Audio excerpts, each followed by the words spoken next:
예수님으로 인해 아들의 명분을 얻은 이런 제목으로 하나님 말씀 증거하도록 하겠습니다.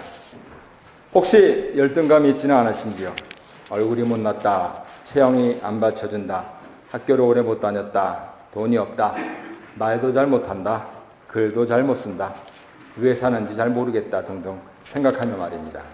여러분이 기억하셔야 할 것은 그럼에도 하나님은 아들을 보내셔서 그의 핏값으로 한 사람 한 사람의 가치를 인정하시고 아름답게 보시고 있다는 사실입니다. 내가 인정받고 싶어하는 사람, 그 사람 애인입니까? 남편입니까? 아내입니까? 보스입니까? 여러 지도자들은 모두 죽을 인생이고 그들을 심판하시거나 구원하실 하나님께서 다른이 아닌 당신을 지금 이 순간에도 바라보고 계심을 기억하십시오. 절대자이신 그분은 셀 수 없는 능력으로 우리 한 사람을 눈여겨보고 계십니다. 이 우주에 나 같은 사람은 나 하나뿐입니다. 주 안에서 프라이드를 갖고 기뻐하십시오. 예수를 믿음으로써 변화된 여러분의 인생의 가치와 의미를 즐거워하십시오. 오늘 이사야, 시편, 누가복음, 갈라디아 본문을 중심으로 그리스도께서 어떻게 이 일을 하셨나를 증언하고 이를 진실로 받아들이는 나는 우리는 어떤 태도를 지내야 하는지에 대해 간략히 말씀드리고 결론 맺도록 하겠습니다. 첫 번째로 우리는 그리스도로 인하여서 신랑 하나님의 신부가 되었습니다. 그래서 우리는 하나님의 그리스도의 신부로 살아야 합니다.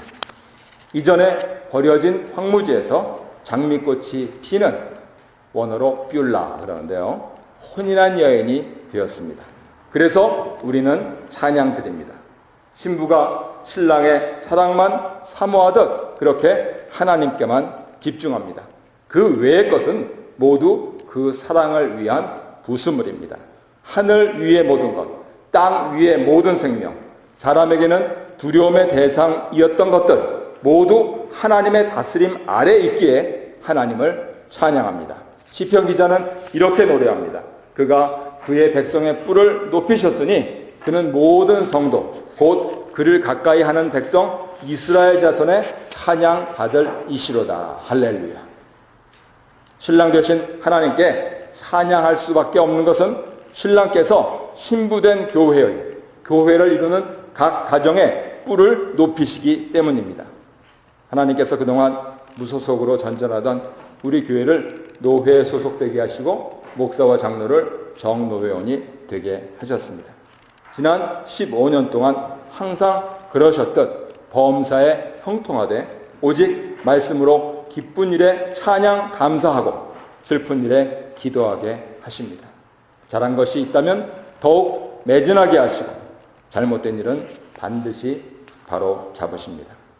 그만큼 바른 신부는 초지일관하여서 하나님 찬양에 최선을 다합니다. 이사야 선지자는 노래하기를 나는 시온의 의가 빛같이 예루살렘의 구원이 횃불같이 나타나도록 시온을 위하여 잠잠하지 아니하며 예루살렘을 위하여 쉬지 아니할 것인즉 이방 나라들이 네 공의를 뭇 왕이 다 네 영광을 볼 것이요 너는 여호와의 입으로 정하실 새 이름으로 일컬음이 될 것이며 너는 또 여호와의 손에 아름다운 관 내 하나님의 손에 왕관이 될 것이라 노래합니다.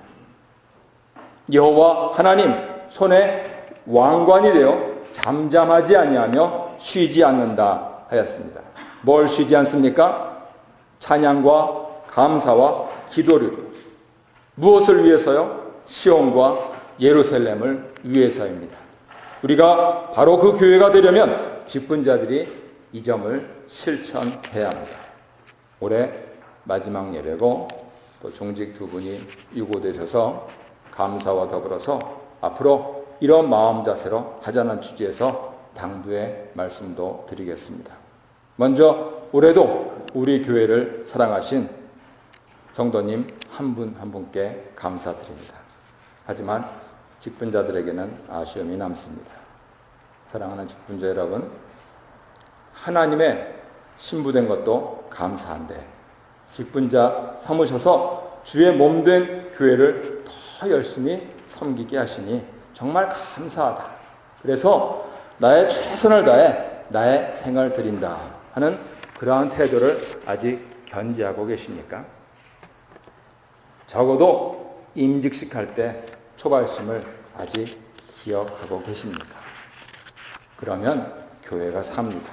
그리고 나와 내 가정이 삽니다. 어제 어느 가정은 마지막 새벽 기도라고 자녀들까지 다 데리고 나와 주님께 기도드렸습니다. 올 마지막 주일 간식이라고 주님께 드리고 싶어서 어느 부부는 고단하고 힘들어도 정성껏 성도님 드실 것 하나하나 포장했습니다. 여러분 생각에 하나님께서 어느 가정에 복을 주실 것 같습니까? 신앙을 떠나서 상식적으로 양심적으로 생각을 해보십시오. 우리가 신랑 되신 하나님께 복받을 마음과 생각과 행동을 해야 하지 않겠습니까? 말만 하지 말고 실천해야 하지 않겠습니까? 이렇게 비유해보죠. 여기에 계신 아내들께 묻겠습니다.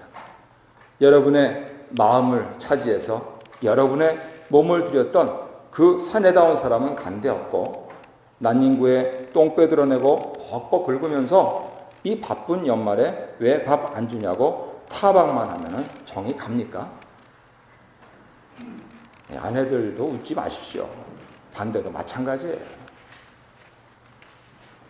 화살같이 지나가는 삶 속에서 가능하면 실패하지 않으려고 애쓰면서 실수한 것은 곧 바로 잡고 살면 살수록 이 사람 정말 괜찮네 하면서 감탄은 안 나와도 더불어 살고 있음에 감사 드릴 수 있으면 좋습니까? 될 대로 되랍니까?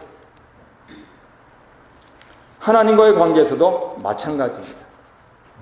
내가 좀 정성을 다한 것이 기억나면 하나님 잘했지요? 더 열심히 하겠습니다 하고 내가 드린 정성이 좀 부족하면 주님 드릴 말씀이 없습니다. 죄송한 마음뿐입니다 하면 되지.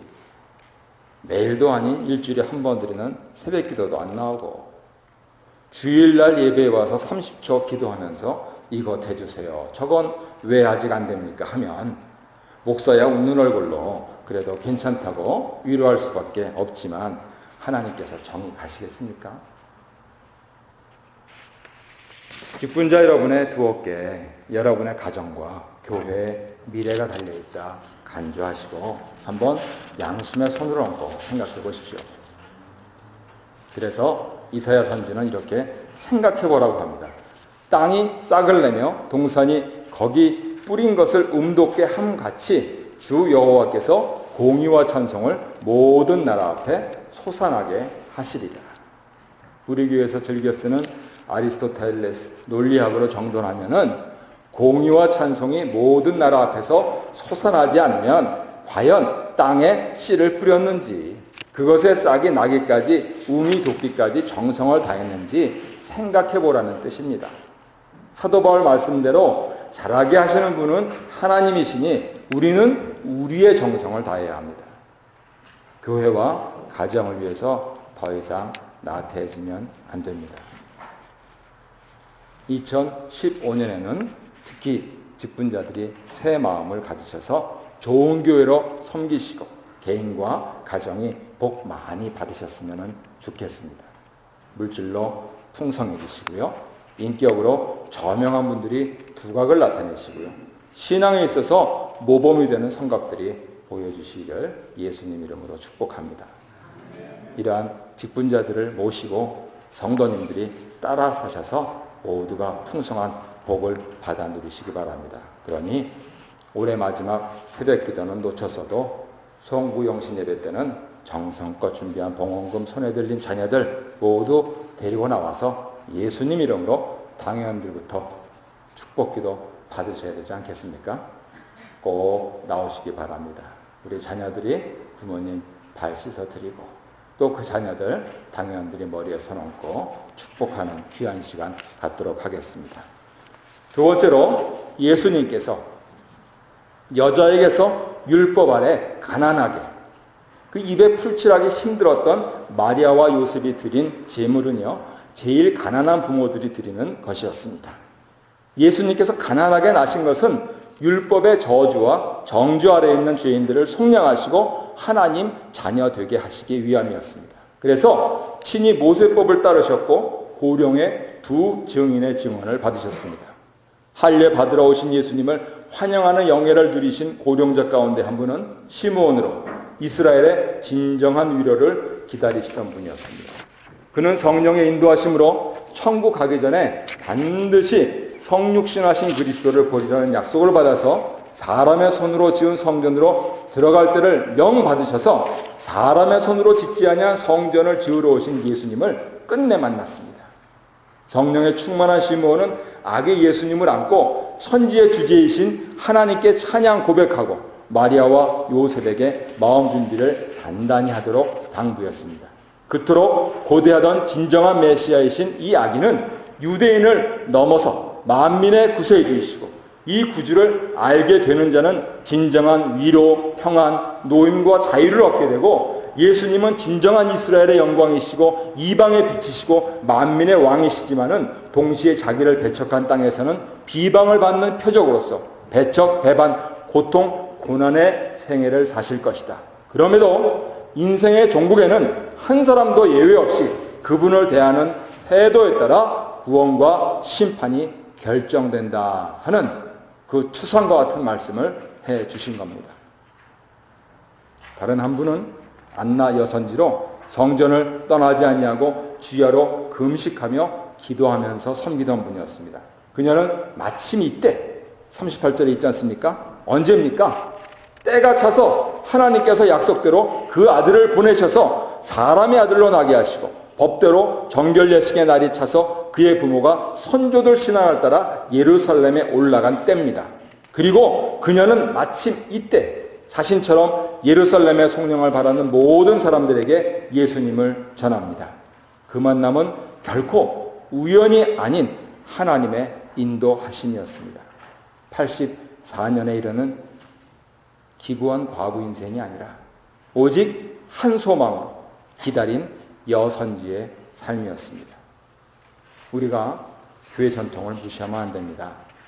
내 마음에 안 들거나 아직도 이해 못하는 것이 있어도 예수님 신앙 지키신 우리 앞서가신 믿음의 선진들을 기억해서라도 그래서 우리에게 기록을 남겨주셔서 우리로 예수님 믿게 해주신 것에 경의를 표하며 따라야 합니다.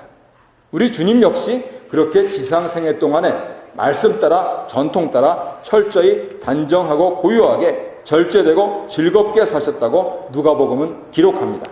주의 율법을 따라 모든 일을 마치고 갈릴리로 돌아가 본 동네 나사렛에 이르니라. 아기가 자라며 강하여지고 지혜가 충만하며 하나님의 은혜가 그 위에 있더라. 주의 은혜를 아는 자들이 지혜가 충만한 자들입니다. 가방끈이 짧아도 좋습니다. 지혜가 충만하게 됩니다. 지혜가 충만해지면 강합니다. 많은 말을 안 해도 됩니다. 한마디만 하더라도 인생의 보고를 엽니다. 그렇게 강하게 자라는 것이지요.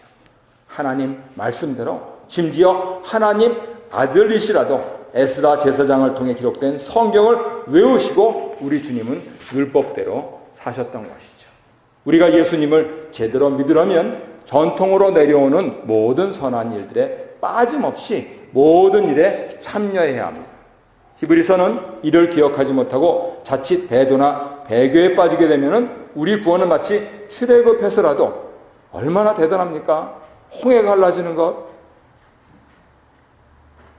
그랬는데도 광야에서 망한 그 옛 이스라엘처럼 될 수 있으니 조심하라고 경고합니다. 나아가 곧 오실 주님의 재림은 초림때처럼 속량을 위해서 자신을 주시기에 오시는 것이 아니고 이 구원받은 선택된 자만을 불러 구원의 완성을 이루시는 것이라 하는 것임을 잊지 말라고 하십니다. 지금 여러분 주변을 둘러보십시오. 나는 내 방식대로 해왔는데 내가 나의 구원을 끝까지 이루지 못하면 내 인생은 무엇이 되는가 생각해 보십시오. 따라서 지금 여기서 나는 어떤 자세로 주님을 따르고 있는지 점검해 보셔야 지혜로운 것이죠. 도움이 되고자 몇 가지 질문을 드립니다. 하나님의 지혜인 자기 부정과 십자가의 도를 불편하게 여기고 있지는 않습니까? 다시 오실 주님을 기다리며 느슨해진 헌신의 끈을 동여매고 있습니까? 하나님 나라 보좌에 매일 나아가 기업을 상속받는 자녀의 특권을 누리십니까? 매일의 삶에서 하나님의 영을 따라 진리가 주는 자유함을 누리며 삽니까? 과거에는 마귀의 자녀요 내 탐욕의 종이었으나 이제 예수님을 따라서 하나님을 아빠, 아버지라 부를 수 있으니 이 특권을, 이 믿음을 나 혼자만 향유하지 않고 불신 가족들과 이웃들과 이방 세계에 전하려는 마음을 품지 않겠습니까? 나는 불비하여서 내 입으로 온전히 전하지는 못해도 주일마다 예배드리고 모이는 내가 속한 선교회에 참여하여서 우리 선교회가 섬기는 선교사님들과 사역을 위해 오늘 목사님 기도드리신 것처럼 기도드리고 그리고 함께 모인 그 자리에 있는 교회 지체들을 위해 기도드리는 일에 참여하시겠습니까? 이것은 돈 드는 일이 아닙니다. 일주일에 168시간 하나님 정해주신 시간 가운데 주일 예배 시간 합쳐서 1시간 30분에 불과한 시간입니다. 이 시간도 헌신하지 못하시겠습니까? 물론 우리는 물질로도 선교사님들을 돕습니다. 여러분이 예배 시 정성껏 봉하는 물질로 교회 이름으로 돕습니다. 그 전에 여러분은 모여서 기도드려 주십시오. 적어도 이것은 하실 수 있지 않습니까? 이제 나와 우리가 해야 할 일을 간략히 말씀드리고 결론 맺겠습니다. 첫 번째로 시므온과 안나처럼 고령이 되어서도 자기와 자기 자리를 지켜 그리스도를 만나기를 고대해야 합니다. 물론 대통령도 내가 만나고 싶다고 만나는 것이 아니기에 천상의 주님은 더더욱 주님이 만나주셔야 됩니다. 하지만 5년짜리 대통령은 뭐에 그리 바쁜지 나 만나줄 시간은 없지만 우리 주님은 자기를 찾는 사람들을 반드시 보상해 주시는 분이시다 성경이 말씀하십니다. 그러니 믿으시고 사모하면서 자기 자리를 지켜서 주님 만나주시는 기쁨을 누리시기를 바랍니다. 심지어는 운전 중에도 하실 수가 있습니다. 그렇다고 딴 데 보지는 마시고요. 두 번째로 나는 그리스도 안에서 하나님의 자녀요. 하나님의 신부되는 특권을 받은 것을 잊지 마십시오. 스스로 나태해지지 않도록 주의하십시오. 항상 주의 전을 사모하면서 주의 이름 두신 것, 주님 보내신 종들과의 만남을 우선함으로써 자신을 보호하십시오. 그 종이 내 육친의 손자면은 얼마나 좋습니까? 광고 시간에 말씀드린 대로 믿음으로 써내려가신 선신의 글이 다 때려쳐야 되겠다. 거기까지 올라왔을 때 다시 네 젊은 날 추억해보려. 주님이 어떻게 이 교회에 사셨는데 하는 그 마음을 품게 도와주신 것이죠. 말씀의 결론을 맺겠습니다. 예수님의 보혈로 우리는 살아계신 하나님의 신부되었습니다. 신랑 되신 하나님은 당신 신부가 단정하고 단장되기를 원하십니다. 어느 남편이 그러지 않겠습니까? 매일 자기를 쳐서 복종시키며 게을러지지 않도록, 그래서 영적으로 군살이 생기지 않도록, 너무 오래 잠자지 않도록, 그릇된 가르침을 잘못 먹어 체하거나 아까운 시간을 허비하지 말고 진리에 집중해서 매일 묵상하고 기도하고 찬송하기를 기억하고 다짐하고 실천하십시오. 나아가 기억에 의존하지 말고 기록하셔서 훗날 나의 진보를 객관적으로 보일 수 있도록, 내가 나를 다시 볼 수 있도록 증거를 남기십시오. 우리가 주님의 길을 따를 수 있는 것도 다 믿음의 선진들이 기록을 남겨주셨기 때문입니다. 그렇게 여러분의 가정에, 교회, 신앙의 선배로 자리매김하기를 다짐하십시오.